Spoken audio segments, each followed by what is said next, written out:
introduction. It is Toyah Wilcox. Hello. And thank you for coming along. Oh, it's a pleasure. And prolific producer, Mr. Trevor Horn. And triggering discussion today. We've got two albums.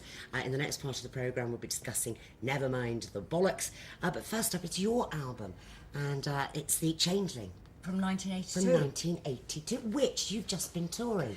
Yes, the tour is called the Changeling Resurrection Tour, which is partly thanks to my love of science fiction horror. The album was produced by Steve Lillywhite in 1982, around the beginnings of his relationship with U2. And it wasn't a particularly easy album for me. The previous year I'd had a platinum album called Anthem and a heck of a lot of success, and this was the difficult second album.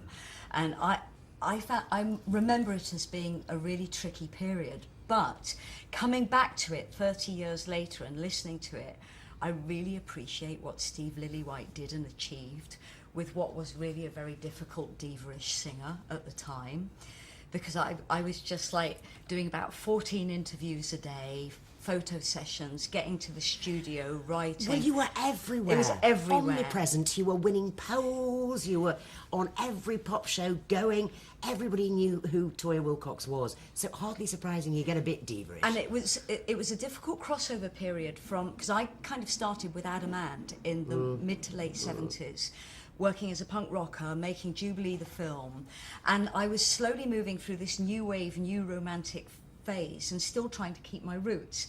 So the album itself was quite difficult to place in a really quickly changing musical climate, because Duran Duran were coming along and they were starting to go more dance, more kind of, and Spandau Ballet, a bit more nightclub music. We've had all really. that Blitz stuff going on as well. Absolutely, absolutely. So funny enough, up until about April of this year, I had really bad memories of it. Took it on the road, expected no one in the audience, and it just sold out. But your fans were always critical of the fact that you didn't really do stuff from this album. Yeah, I know. Your repertoire. Well, I just didn't think it connected. And yet we went on stage in London, Shepherd's Bush Hall, and I was looking out, and there's one particular song called The Pact, which is really dark, and I thought, oh, this is going to be so pretentious. And I'm looking out at a full house, praying. I mean, one man was going, thank you, because we were performing it. And the whole tour has just been like that. People really connect to this album. But because my head was somewhere else at the time in 1982, and I certainly didn't have the time to appreciate what was going on that was really great, I never realised it was so popular. So you're in love with that album now? You've got a great relationship with it? I have an amicable appreciation and respect for it. I wouldn't say the words love.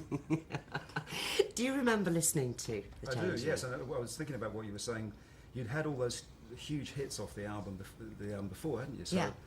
You know, as I listened to it again, I was thinking, well, you must have felt under great pressure to repeat the thing of not just a big album, but, you know, 3 hit singles kind of thing. Not only the repeating, which is terrifying, but also I wanted to mature. Yeah. Because fantastic things were happening at music at that time. Peter Gabriel was just doing mind-blowing things. Kate Bush was doing mind-blowing things.